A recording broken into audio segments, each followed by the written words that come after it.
Greetings, audience. Asian analyst joining you. What you see on screen carries no weight. That dollar amount? Complete diversion. You're trimming sails while the ship sinks. The genuine headline isn't the number flashing before your eyes. What truly matters carries far more weight than any figure hovering around the $80 mark. That's merely surface noise, a distraction from the earthquake happening beneath our feet. The actual story centers on one individual, one statement, and that statement originates from Elon Musk. During our fixation on price movements, while trading algorithms battled over fractions, one of Earth's wealthiest individuals, Tesla's chief executive, the leader of our planet's dominant solar power corporation, stepped onto X, the platform previously known as Twitter, and delivered 4 words that fundamentally altered this market's direction permanently. His response to coverage regarding the shortage situation read simply, "This is not good. Silver is needed in many industrial processes." To someone unfamiliar with context, these appear casual, like mere commentary. But understanding the source transforms everything. We're not hearing from some portfolio manager concerned about quarterly returns. We're not listening to financial television personalities chasing viewer engagement. This voice belongs to someone whose entire industrial empire, spanning electric vehicles at Tesla, solar installations at Solar City, and electronics aboard SpaceX rockets, operates entirely dependent on this metal. Consider the fundamental physics. Silver stands as the periodic table's champion conductor. No substitution exists. This isn't negotiable for advanced technology sectors. High-efficiency solar panels require silver paste without exception. EV battery management demands silver contacts universally. Physics refuses compromise. Therefore, when Musk declares this problematic, his concern transcends pricing. Cost doesn't matter whether the metal reaches $79 or $100. His wealth provides unlimited purchasing capacity. His genuine worry centers on availability itself. His statement translates directly, "Procurement worries me. Supply chain vulnerability concerns me. The paper trading system deceives while physical inventories vanish." This marks the narrative's transformation point. Throughout the previous 5 years, we've engaged in financial combat. Silver enthusiasts versus banking institutions, retail participants versus short sellers. A contest of paper leverage, forced liquidations, and coordinated buying pressure. We desired upward price movement. They pushed for declines. Pure gambling. Yet starting this morning, financial warfare concludes, industrial warfare commences. When the world's largest industrial silver consumer publicly recognizes shortage conditions, we shift from speculation into survival mode. Tesla cannot manufacture silver through printing. They cannot derivative their path around scarcity. Without physical material, production halts. Halted production crashes stock values. Crashed stocks destabilize the empire. Musk carries effective short exposure to physical silver, short in the sense of requiring what he lacks. Unlike banking institutions settling through cash, Musk must settle using actual metal. Comprehend this distinction? When JP Morgan holds short positions and prices climb, they experience monetary losses. They issue payment, painful but survivable. When Tesla faces shortage conditions and supply exhausts, they forfeit production capability. They cease functioning as viable manufacturers of future technology. His tweet therefore signals every technology sector executive, from Tim Cook at Apple to Samsung's leadership to Korean battery manufacturers, that the scramble initiates now. He effectively fired the starting gun for massive corporate accumulation. Previously, these corporations operated under just-in-time inventory philosophy. They maintained several weeks' worth of material because they trusted the established system. They trusted London storage facilities. They believed metal procurement remained perpetually accessible through simple dealer contact. Musk's communication destroys that confidence. He examines identical data streams we monitor, the inventory cliff edge, the deficit situation, the China developments. His realization, just-in-time transforms into not-in-time. Consequences? Samsung reads his statement. They panic. They contact their refinery demanding, "Double our 2026 order. Actually triple it and vault it ourselves, not through you."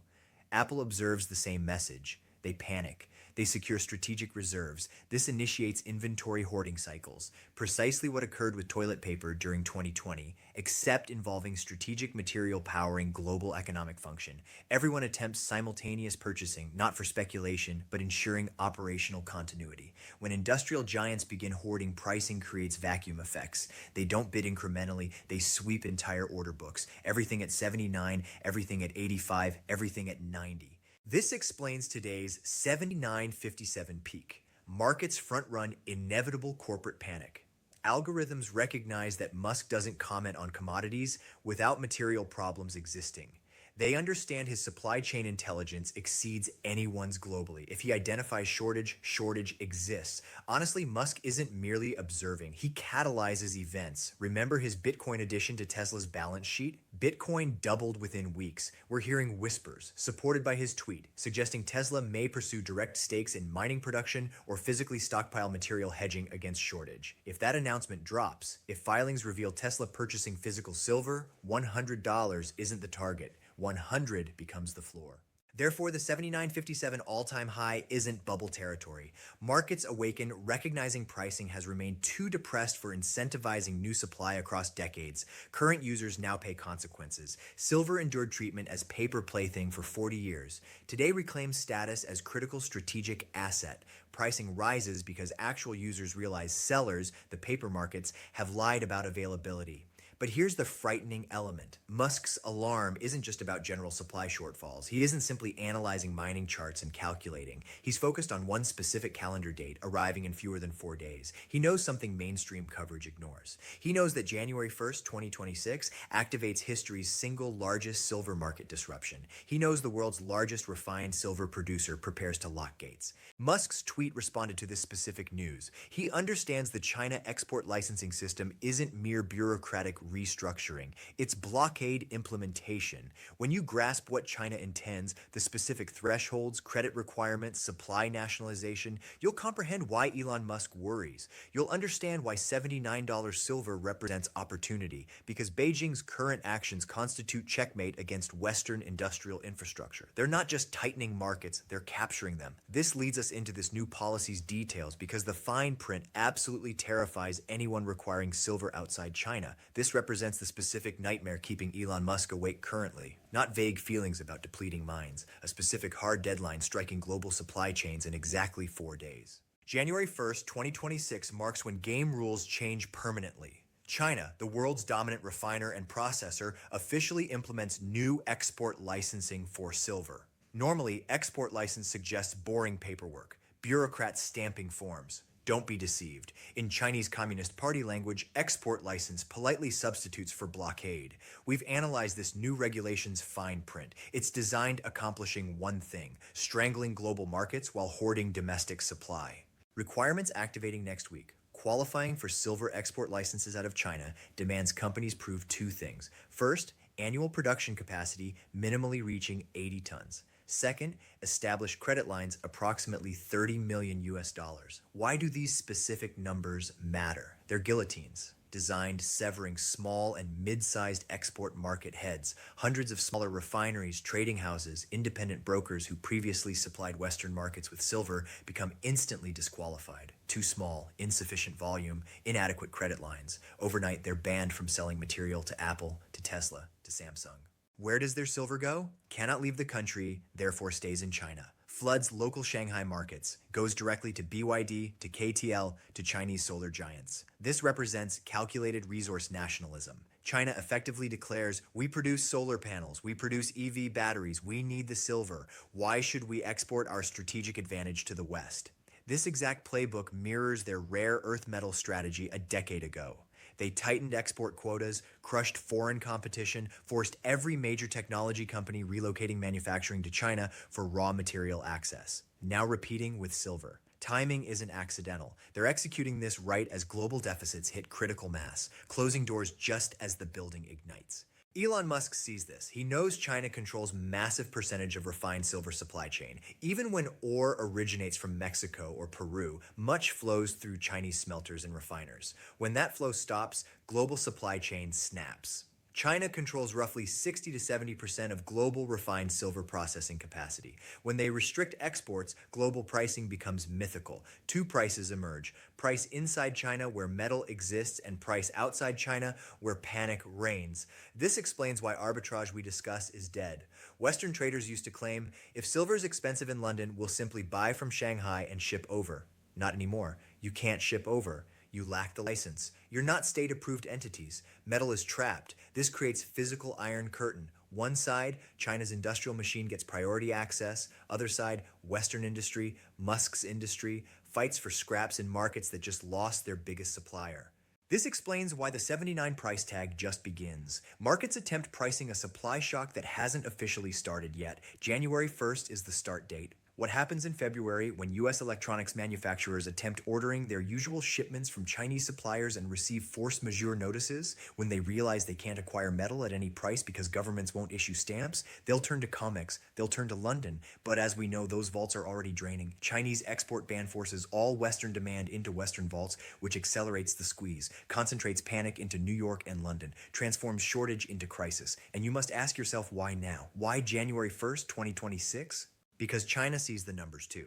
They observe the deficit. They see global demand hitting 1.24 billion ounces while supply stagnates at 1.01 billion. They see the 250 million ounce gap. They know that in deficit situations, whoever holds physical metal wins. They're securing their lifeboat before ship sinking. They're ensuring that regardless of price levels, their factories continue operating. This is what Elon Musk meant by "this is not good." He isn't worried about chart prices. He worries about Texas and Berlin factories stopping because they can't acquire necessary conductive paste. He's realizing the free market for silver disappeared, replaced by state-controlled market where access is privilege, not right. This leads us directly into fundamental reality that financial world ignored too long. For decades, Wall Street told us silver was just volatile rock. They told us it was a pet rock. They told us it didn't matter. But industrial data tells different story. Data tells us silver is modern economy's oxygen. And right now, oxygen supply is being cut off by the one country controlling the valve. We need examining industrial reality of this market because the structural deficit isn't theory. It's mathematical certainty about to collide with this export ban in the most violent manner possible. You must understand China's export ban is just the match. The dynamite pile has been building for 5 years. Even before they decided nationalizing their supply, global silver markets were mathematically broken. We need discussing structural deficit because this is the data point transforming Elon Musk's "this is not good" tweet into prophecy. For the last 5 consecutive years, the world has consumed more silver than it produced. This isn't temporary glitch, not supply chain bottleneck caused by ships stuck in Suez Canal. This is geological reality. In 2025 alone, global demand for silver surged to 1.24 billion ounces, but global mining supply, it flatlined at 1.01 billion ounces. Do the math. That's nearly 250 million ounce gap in single year. Where did that extra silver come from? It came from above ground stockpiles, came from vaults in London and New York, came from recycling. But you can only drain a bathtub for so long before hitting the porcelain. And right now we're scraping bottom. Now, usually when a commodity gets too expensive, markets find substitutes. If copper gets too expensive, builders switch to aluminum piping. If platinum gets too pricey, car makers switch to palladium for catalytic converters. Wall Street assumes the same thing will happen with silver. They think if silver hits 100, Tesla will just use copper. They're wrong.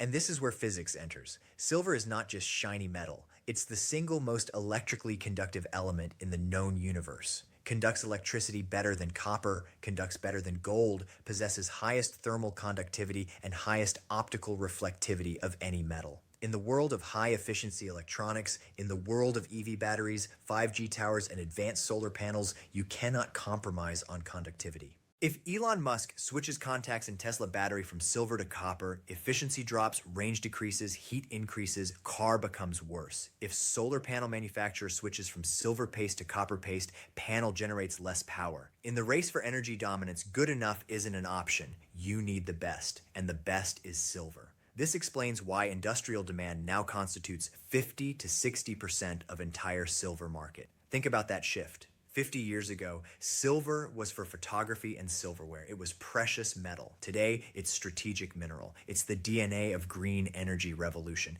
You cannot have Green New Deal. You cannot have net zero. You cannot have AI revolution without consuming billions of ounces of silver. This brings us back to Musk. He isn't just buying silver for jewelry. He's buying because his entire business model depends on it.